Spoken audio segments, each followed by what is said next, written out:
रेहड़ी पटरी की दुकान लगाते हैं, सब्जियां और फल बेचते हैं। कई साथी ऑटो रिक्शा चलाते हैं, टैक्सी चलाते हैं। इनमें से शायद ही कोई ऐसा हो जिसके पास आज भीम यूपीआई न हो। पैसे सीधे मोबाइल पर आते हैं, मोबाइल से पेमेंट भी हो जाता है। इससे कितनी बड़ी आर्थिक सुरक्षा भी मिली है।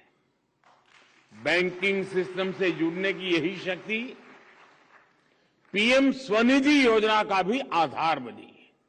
इस योजना के तहत शहर में रहने वाले हमारे रेहड़ी पटरी वाले भाई और बहनों को अपना काम आगे बढ़ाने के लिए आर्थिक सहायता दी जा रही है। और मुझे खुशी है कि दिल्ली के भी 50,000 से ज्यादा रेहड़ी पटरी वाले मेरे भाई बहन ने स्वनिधि योजना का लाभ उठाया है। इसके अलावा मुद्रा योजना के तहत बिना गारंटी दी गई 30,000 करोड़ रुपए से ज्यादा की सहायता भी दिल्ली के छोटे उद्यमियों की काफी मदद की है। साथियों, हमारे गरीब साथियों को एक बड़ी दिक्कत राशन कार्ड से जुड़ी अव्यवस्थाओं से भी होती है। हमने one nation one ration card की व्यवस्था करके दिल्ली के लाखों गरीबों का जीवन आसान बनाया है। हमारे जो प्रवासी श्रमिक दूसरे राज्यों से काम करने आते हैं, पहले उनका राशन कार्ड यहां बेकार हो जाता था, एक सिर्फ कागज का टुकड़ा बनकर रह जाता था। इससे उनके लिए राशन की समस्या खड़ी हो जाती थी। One nation one ration card के जरिए इस चिंता से भी मुक्ति मिल रही है। इस योजना का लाभ कोरोना वैश्विक महामारी के समय दिल्ली के गरीबों ने भी उठाया है। इस वैश्विक संकट के समय में दिल्ली के लाखों गरीबों को केंद्र सरकार पिछले 2 साल से मुफ्त राशन भी दे रही है। इस पर सिर्फ दिल्ली में ही केंद्र सरकार द्वारा 2,500 करोड़ रुपए से अधिक खर्च किए गए हैं। ये जितनी चीजें मैंने गिनाई ना,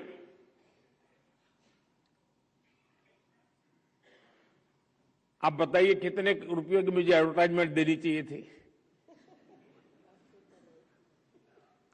कितने अखबार के पेज भरे पड़े, अखबार में मोदी फोटो चमकती हो, और कितने दे देते? इतना सारा काम मैं अभी जो गिना रहा हूं, अभी तो बहुत कम गिना रहा हूं, वरना समय बहुत ज्यादा चला जाएगा। क्योंकि हम आपकी जिंदगी में बदलाव लाने के लिए जीते हैं।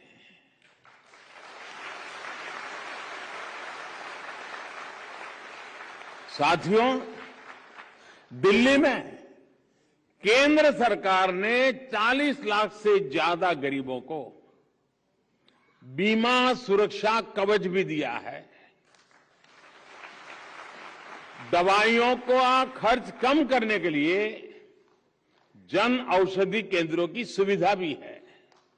जब जीवन में यह सुरक्षा होती है तो गरीब निश्चित होकर अपनी पूरी ताकत से मेहनत करता है।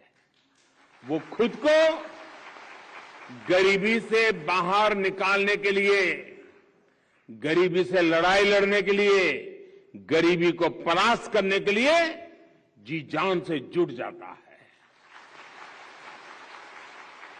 ये निश्चिंतता गरीब के जीवन में कितनी महत्वपूर्ण होती है, वो किसी गरीब से बेहतर कोई नहीं जान सकता। साथियों, दिल्ली में एक और विषय, दशकों पहले बनी हुई अनधिकृत जो कॉलोनियों का भी रहा है। इन कॉलोनियों में हमारे लाखों भाई बहन रहते हैं। उनका पूरा पूरा जीवन इसी चिंता में निकल रहा था कि उनके घरों का होगा क्या।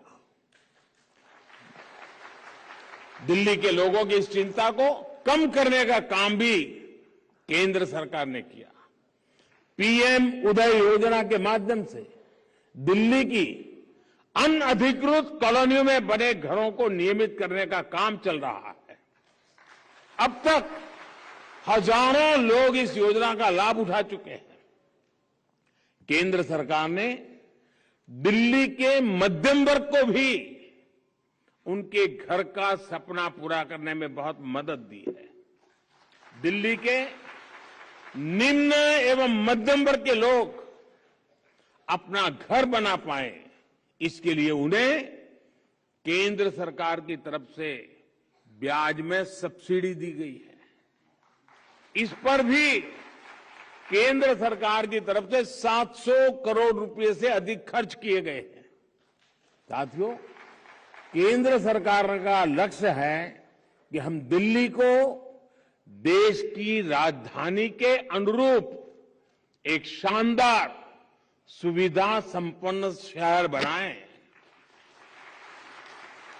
दिल्ली के विकास को गति देने के लिए हमने जो काम किए हैं, दिल्ली के लोग, दिल्ली के गरीब, दिल्ली का विशाल मध्यम वर्ग, वे इन सब के साक्षी के रूप में हर जगह पे अपनी बात बताता है। इस बार लाल किले से मैंने देश की एस्पिरेशनल सोसाइटी की बात की थी। दिल्ली का गरीब हो या मध्यम वर्ग, वो आकांक्षी भी है और अभूतपूर्व प्रतिभा से भरा हुआ है। उसकी सहूलियत, उसकी आकांक्षा की पूर्ति सरकार की सर्वोच्च प्राथमिकताओं में से एक है। साथियों, 2014 में जब हमारी सरकार आई थी तो दिल्ली एनसीआर में 190 किलोमीटर रूट पर ही मेट्रो चला करती थी।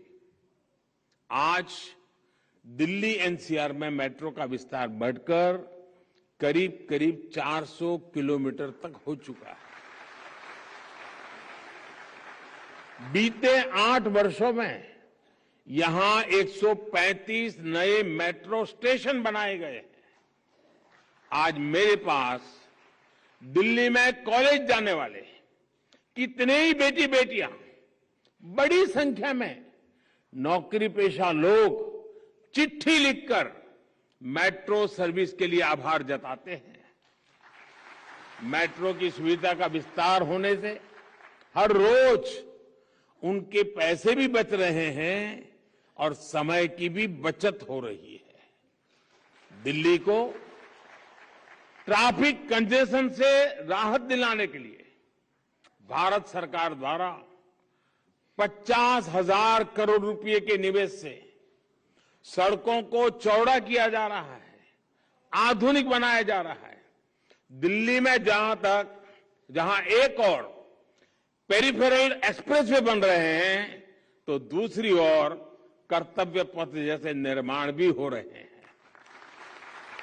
द्वारका एक्सप्रेस वे हो या अर्बन एक्सटेंशन रोड अक्षरधाम से बागपत 6 लेन एक्सप्रेस कंट्रोल हाईवे हो, या गुरुग्राम सोहना रोड के रूप में एलिवेटेड कॉरिडोर, ऐसे कितने ही विकास कार्य दिल्ली में केंद्र सरकार द्वारा किए जा रहे हैं, जो देश की राजधानी में आधुनिक इंफ्रास्ट्रक्चर को विस्तार देंगे।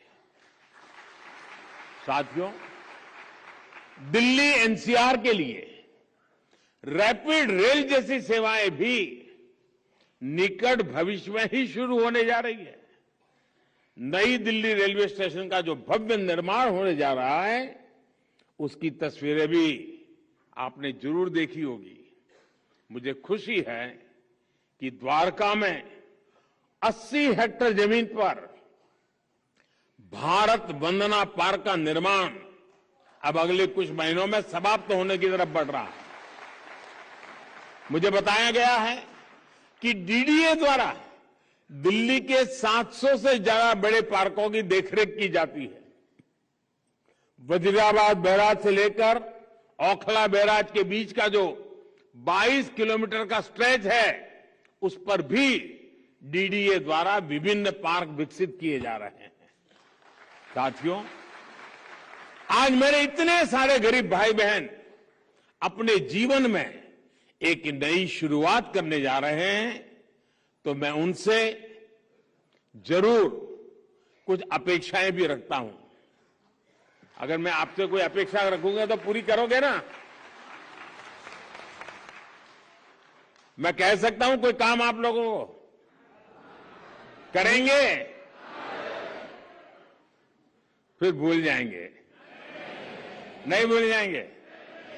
अच्छा, भारत सरकार करोड़ों की संख्या में गरीबों के लिए घर बना रही है, घर में नल से जल दे रही है, बिजली का कनेक्शन दे रही है, माताओं बहनों को बिना धुएं को खाना बनाने की सहूलियत मिले, इसके लिए उज्ज्वला सिलेंडर भी मिल रहा है।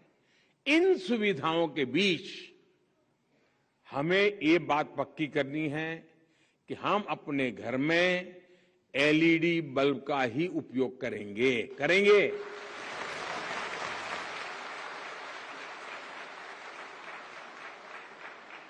दूसरी बात, हम किसी भी हालत में कॉलोनी में पानी को बर्बाद नहीं होने देंगे। वरना आपको मालूम है कुछ लोग क्या करते हैं, बाथरूम में बाल्टी उल्टी रख देते हैं, नल चालू रखते हैं। सुबह 6 बजे उठना है तो घंटी का काम करता है, पानी आएगा, बाल्टी की आवाज आएगी तो लगेगा। देखिए, पानी बचाना बहुत जरूरी है, बिजली बचाना बहुत जरूरी है, और उससे भी आगे एक और बात, हमें यहां झुग्गी झोपड़ी का वातावरण नहीं बनने देना है।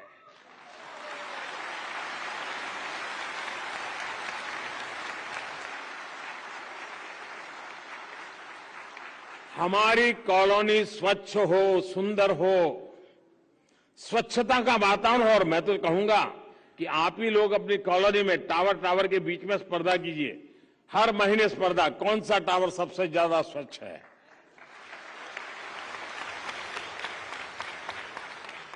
झुग्गियों के बारे में इतने दशकों से जो धारणा बना करके रखी गई थी, झुग्गियों को जिस तरह गंदगी से जोड़ा जाता था, अब हमारा दायित्व है इसको खत्म करना है।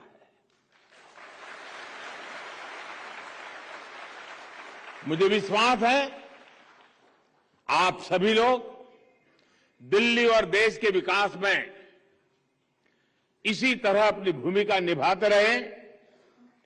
दिल्ली के हर नागरिक के योगदान से दिल्ली और देश के विकास की यात्रा बिना रुके आगे बढ़ती रहेगी। इसी विश्वास के साथ आप सभी को एक बार फिर बहुत बहुत शुभकामनाएं, बहुत बहुत बधाई, बहुत बहुत धन्यवाद।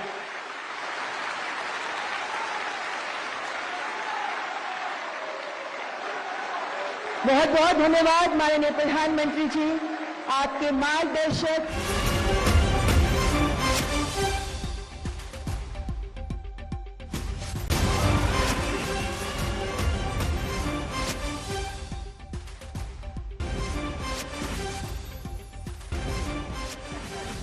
सबका विश्वास, सबका प्यार, इसी से पूरी होगी देश में।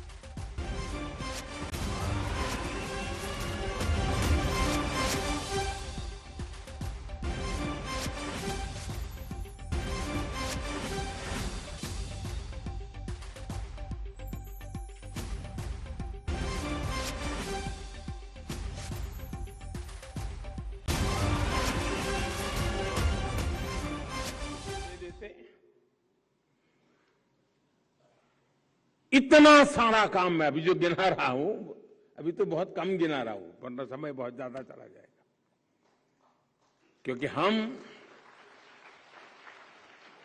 आपकी जिंदगी में बदलाव लाने के लिए जीते हैं।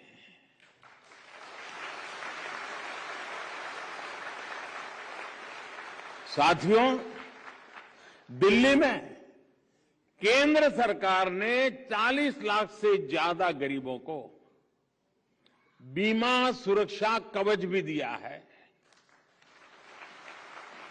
दवाइयों का खर्च कम करने के लिए जन औषधि केंद्रों की सुविधा भी है। जब जीवन में ये सुरक्षा होती है तो गरीब निश्चित होकर अपनी पूरी ताकत से मेहनत करता है। वो खुद को गरीबी से बाहर निकालने के लिए, गरीबी से लड़ाई लड़ने के लिए, गरीबी को परास्त करने के लिए जी जान से जुट जाता है।